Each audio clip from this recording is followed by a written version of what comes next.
Family Feud. Bago tayo magpatuloy, shout out muna sa mga loyal Kapuso viewers mula sa Moriones Island, Marinduque. Hello. 13 Martires, Cavite. Magandang hapon po sa inyo lahat. Puerto Princesa, Palawan. Hello, Palawan. Los Baños, Laguna. Magandang hapon po sa inyo. At Iligan City sa Lanao del Norte. Mwah! Alam naming araw-araw po kayong nanonood dahil nababasa namin ang mga comments ninyo online. Kaya maraming salamat po sa inyo, okay? Dito naman sa studio, leading ang Sparkle Dreamers sa score na 71-0. Pero magbabago yan. Kaya AZ and Renzi, let's play round 2.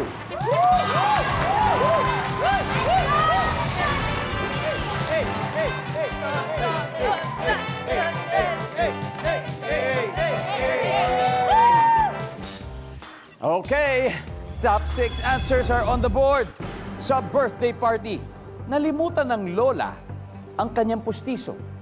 Alin kaya sa mga handa ang pwede niyang kainin? Go!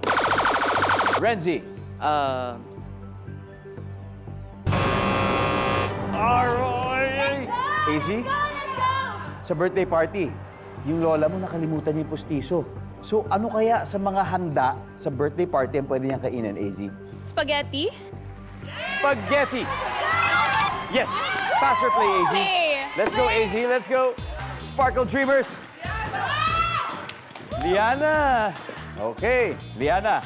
Sa birthday party, nalimutan ng lola mo kanyang pustiso. Alin kaya sa mga handa ang pwede niyang kainin, Liana? Ice cream po. Ice cream. Malambot tayo. Survey says, siyempre, Monique. Oh, birthday party. Birthday Tas party. lola mo, nalimutan niya yung pustiso. Ano kaya ang pwede niyang kainin? Puto. Puto. Tinapay, puto. Puto. Puto. Wala. Sin. Okay, sa birthday party, nalimutan ng lola mo ang kanyang pustiso. Ano kaya pwedeng kainin niya sa handa? Cake. Cake. Survey says... Boom! Easy. You got 3 more. Alright? Again, birthday party, nakalimutan ng lola mo ang kanyang pustiso. Alin kaya sa mga handang pwede niyang kainin? Kanin? Walang ulam. Walang ulam. Kanin lang. Kanin. Kanin with ice cream. Kanin. Pwedeng kanin with cake, spaghetti, and ice cream. Yun. Mekos-mekos na lang natin, di ba? Kanin. Wala. Vocal mix, you may huddle. Liana, ano kayang pwedeng kainin sa handa ng isang birthday party pag nakalimutan ni Lola o ni Lolo ang kanyang pustiso? Pansit po. Survey says... Monique, we got 2 more. Birthday party, nakalimutan ng Lola mo ang kanyang pustiso. Ano kaya ang pwede niya kainin sa handa? Sabaw.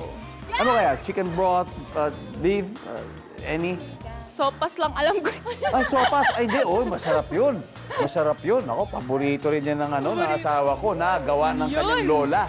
Hello, Nay. Lola, Lola Inka, kung nanonood po kayo. Sopas! One last to go. Jen, sa birthday party, nalimutan ng lola mo ang kanyang pustiso. Ano kaya sa handa ang pwede niyang kainin? Hotdog. Hotdog. Survey says... Wala. Vocal mix, this is your chance to steal. Ray, you're on the team. Ano sagot? Leche plan. Charis. Salad. Renzi. Leche flan din. Let's flan. Raven, isang tamang sagot lang. Uulitin ko yung tanong ha. Sa birthday party, nalimutan ni Lolo o ni Lola ang kanyang postiso. Alin kaya sa mga handang pwede niyang kainin? Raven. Doon tayo kay Charis. Fruit salad. Fruit salad. Fruit salad. May nata de coco, may ubas, may kaong, may pinya. Medyo mahihirapan yata tayo dyan, ha? Pero yan ang sagot nila. Tingnan natin. Fruit salad. Wala. Tulungan mo ako basahin number 5. Gelatin, leche plan.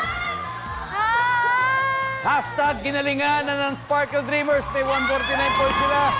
Habang ang vocal mix, 0 pa rin. Pero siyempre, hahabol tayo dahil double points ang susunod sa pagbabalik ng Family Feud.